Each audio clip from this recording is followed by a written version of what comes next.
It's double disaster day in the world of Magic the Gathering. Wizards of the Coast has managed to make a secret lair that's made everybody angry, and on top of that, they decided to add on a 30th anniversary PR nightmare. Magic. I am a wizard! History. I'm an old wizard! The magic historian. My bones hurt. Greetings, owners of fine luxury cardboard rectangles, my friends. I hope the day finds you well because we have gathered for another installment of Mega Magic News. And this is a double disaster edition, but we have a whole huge list of news items to talk about. So before we dive into the disasters, I want to get a couple things out of the way. The first is YouTube has been unsubscribing people from this channel, so if you want to be subscribed, double check that you are. And I also want to talk about the Phyrexia All Will Be One complete bundle that's coming up, because we talked about it in a recent video, and there's some confusion surrounding the release date of it, okay? So if you clicked on the Amazon link that was in the previous video, and you saw the date that was listed, it sounds like it's coming out at the end of 2023. That's just a placeholder date for Amazon. It's actually going to release in February. So feel free to put in your pre-order if you want to do so. And like I said before, if you use my Amazon link, then sometimes I get a little bit of help too. So feel free to do that. Now, that out of the way, let's talk about some disastrous choices by Wizards of the Coast. First of all, we're going to be talking about the 30th anniversary secret lair. So divorce this from the other 30th anniversary products. We're not talking about the crazy, here's 4 boosters for $1,000. By the way, they're proxies. We're talking about the actual cool product that Wizards created, which is a secret lair that has 30 different individual cards in it. Each one is supposed to be emblematic of a different year from Magic's history. It's a really neat idea. Instead of opening up the secret lair and you just get a few cards that are grouped together, you're getting them all individually packaged, right? So you can actually kind of use it like an advent calendar, and Wizards is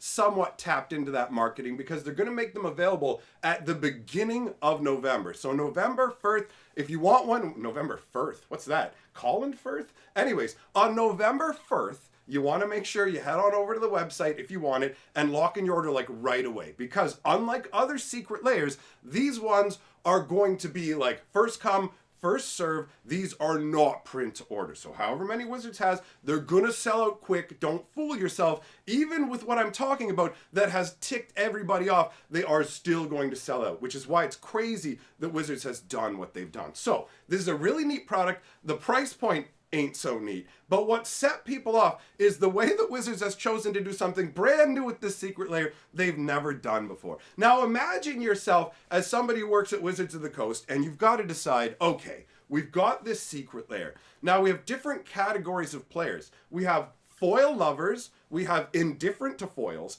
and we have foil haters, right? So we need to figure out what kind of mix we need of foil to non-foil ratio, because I don't know if you guys know how things have changed over the years with foils, but there has been kind of an alteration of the way that people view foils. It used to be that originally foils were just a shiny border, and it had nothing to do with the artwork, and I was like, okay, you know what, I don't really care about that. I don't care about having a shooting star on my card. I don't care about a shiny border. But once they brought the foiling into the artwork, I went, huh, this actually adds an extra level to it. But either way, foiling was special at first. It showed up less frequently. It didn't tend to make the card go whoa and bend into this crazy little C shape like it wants to be part of the village people, right? Like, yeah, depending on the humidity, some of those older foils, they would curve a little, but we're talking about a different era now where foils come like straight up curled out of the box to when even Wizards makes their own promotional materials. You can see the bend on the cards, and it's like, guys, do you want to flatten them down with an iron or something? Like, I don't know who's in charge of your marketing, but I guess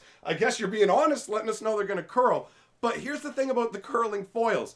They're not tournament legal. Like, you can't play them in tournament decks, right? They stand out. You either have to go, I'm going to go all foils and play with a bunch of taco shells clorping around like you're playing 3-card Monty, or you have to go, I'm just going to say no to the foils, or you have to go to extreme lengths. If you guys haven't seen it, there's so many posts you'll find on Reddit and stuff dedicated to how do I make my cards flat? Shove them in books, use humidity packs, get one of those cigar humidors, all these different things just to combat the whole let's make our cards flat issue that Wizards should have sorted out a long time ago.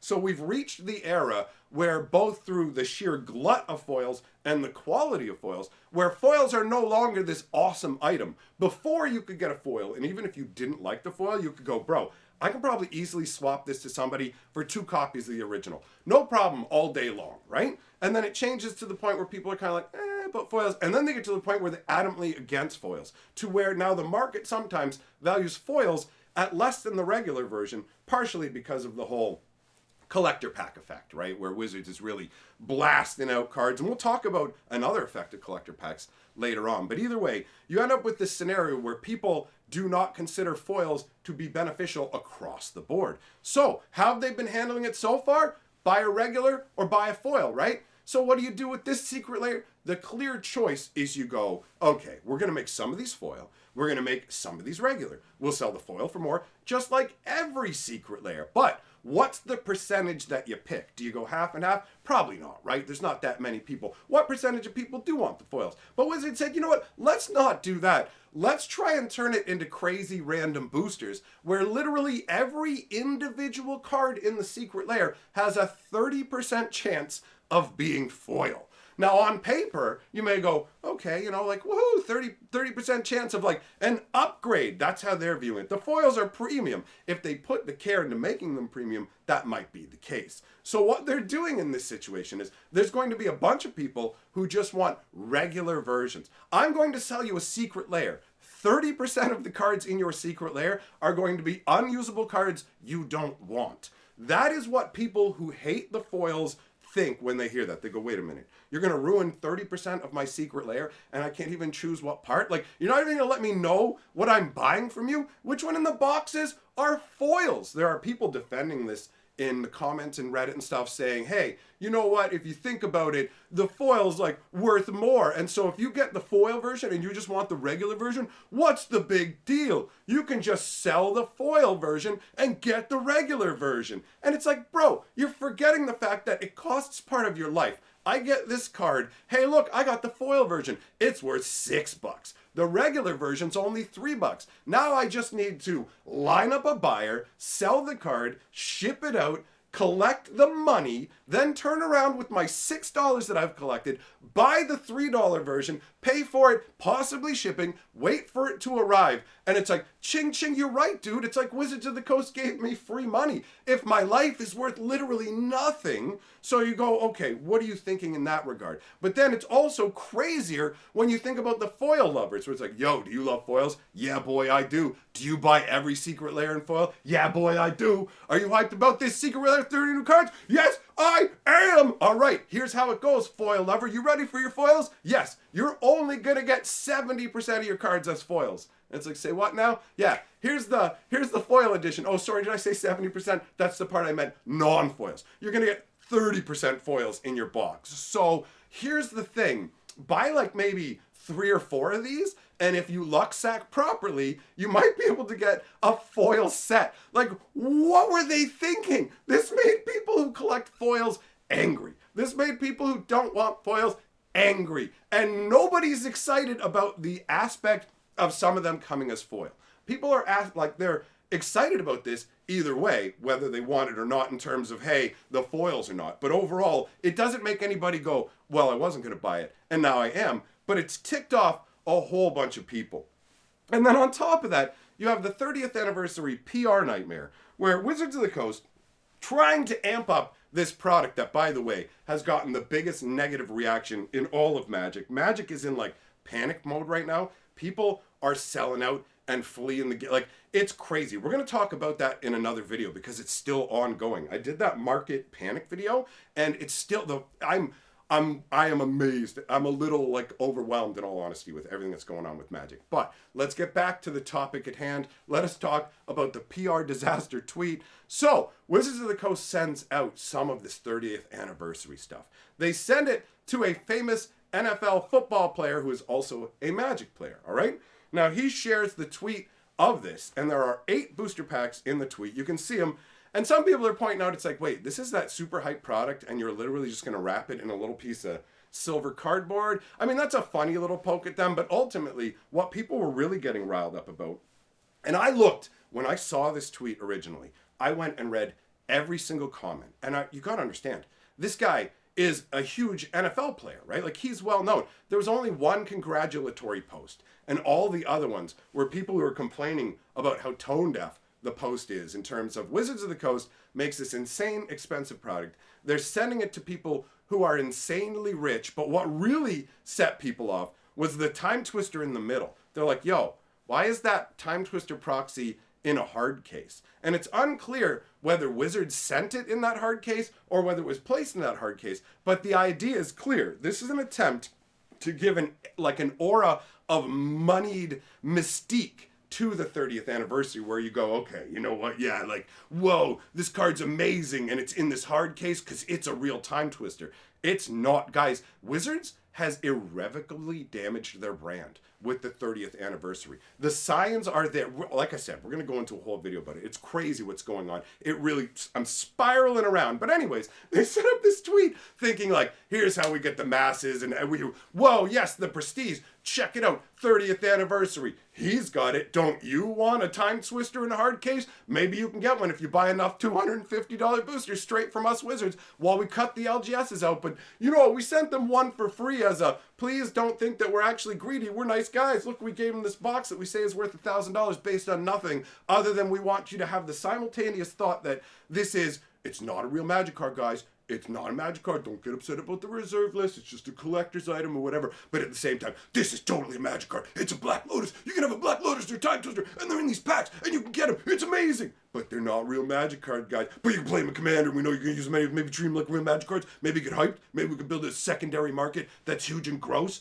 on counterfeit. Not counterfeits. No. They're not counterfeits. They're legitimate proxies. What am I saying? They're not counterfeits. They're official proxies by Wizards of the Coast. Wizards has endorsed proxies at this point, essentially, in all but coming out and saying it, they have endorsed proxies, right? People are embracing that. So, this was very ill-timed. This 30th anniversary, let's get them hyped, let's get them thinking it's elite, but people are angry, bro. They're mad about every aspect of this, and there's nobody cheering this product. There is nobody cheering this product. I want you to understand that, like with Double Masters and other products like that, where I point at Wizards and go, this is horribly overpriced. There's no justification for this other than you're trying to mine reprint value. People will climb over themselves to tell me I'm wrong, just like they would with the master sets and stuff. When it comes to this product, there's been maybe 4 speculators out of, I don't even know how many tens of thousands of people who have been like, yep, I'm getting it and it's an awesome product. Other than that, there's a couple people who are like, I'm buying it not because I think it's a good, like the best product. I think Wizards is ripping us off, but I just want to know what it's like to experience a beta opening. And I'm just like, in my head, it's brutal that Wizards has these people over a barrel. It's like, do you want this experience? It's not the same, but we're going to tell you it's the same and charge you an insane price. Like, there's no justification for the price tag. Anyways, let's move on to other news I have on here, my friends. Now, I was talking about the collector boosters and their effect on like foils and things like that. Now, there's an interesting thing going on specifically with the Unfinity collector stuff. So, Unfinity collector boosters, when it comes specifically to the Galaxy foils, Galaxy foil commons and uncommons are actually rarer than Galaxy foil rares. It's a very strange effect where essentially, because there are fewer rares than there are commons and uncommons, and they each only get 1 slot in the booster pack. So in each collector booster pack, there's 1 slot for a foil Galaxy rare, and there's 1 slot for a foil Galaxy common or uncommon. And because they show up like in the same frequency, but there's 70 some odd commons and uncommons, and there's only 50 some odd rares, the rares show up more frequently, which makes the commons become the most sought out things in some ways. I mean, the rares are still better, but just in terms of frequency of appearance, and it's having interesting market effects with cards like the Blank Goblin that people are using that actually is making inroads into genuine competitive Magic, which, surprise, surprise, uncards, when you take off their unfetters, get kind of nutty. So that is interesting. There's rumblings Modern Horizons 3. We don't know how far it is on the horizon, but at this point, Modern Horizons 2 has been declared the most successful set of all times. So Modern Horizons 3 is coming. It will be most likely incredibly disruptive to Modern because that's the aim of these sets now. The original, like Modern sets, Modern Masters, things like that, were aimed to sell you staples for the set at a high price. The new Horizon set are aimed to give you new staples at a crazy high price. Like, wait until they find a way to make Ragavan. Oh, you know what? Ragavan's no longer strong enough for the format because everything, like, I mean, however many years in the future, I'm just thinking about the craziness. But bear in mind, this will also spill over to the Lord of the Rings stuff, right? Lord of the Rings is going to be Modern legal. Do you think Wizards is making a Modern legal set to have it have no effect on Modern? You're going to see Gandalf just slapping his staff in people's faces in Modern, probably. That's most likely what's going to happen. Now, another market effect you should be aware of. 40k singles are spiking right now for the cards from the Commander decks. But hold off if you're planning on getting them, because word is there's multiple restocks coming and Wizards is mass printing these things. They didn't realize the level of response they were going to get, and because everybody's clamoring for them, Wizards is pushing through a whole bunch more. And they might also have been doing that thing where they don't put out as many at first to kind of create the salivating dog effect. Get it, you dogs! Eat your meat off the ground! Buy the 30th anniversary! Wait, you won't buy that? Stop growling at me! It'll sell anyways. That's the craziest part. But, you know what? I'm going to keep going back to that. Okay, the Brothers' War. The spoilers start tomorrow. The story is fully out. If you haven't seen it already, I covered the entirety of the story. The last installment is insane. I was not expecting what happened with Teferi specifically, and I want to know more. So I'll leave a link for that at the end of the video. That's pretty much the last item on the list now that I think about it. We've covered everything. So thanks for coming by. I will be doing a live stream. Oh no, there's one more thing. I've got a pack of Portal 3 Kingdoms. This is one of the rarest Magic boosters in existence right here in my hands, okay? Super, super rarefied. And I will be opening this up on my other YouTube channel. You're going to want to see that. This is a super crazy piece of Magic's history. Anyways, big shout out to my patrons for being amazing. I will see all of you, my friends, for the next video. In the meantime, I'm going to be live streaming tonight over on the channel that I'm opening that booster pack on. Not in the live stream. We'll do a proper recording of that. And I'm going to leave a link to all the glorious Brothers' War lore for you to enjoy as well. Now, I'm out of here.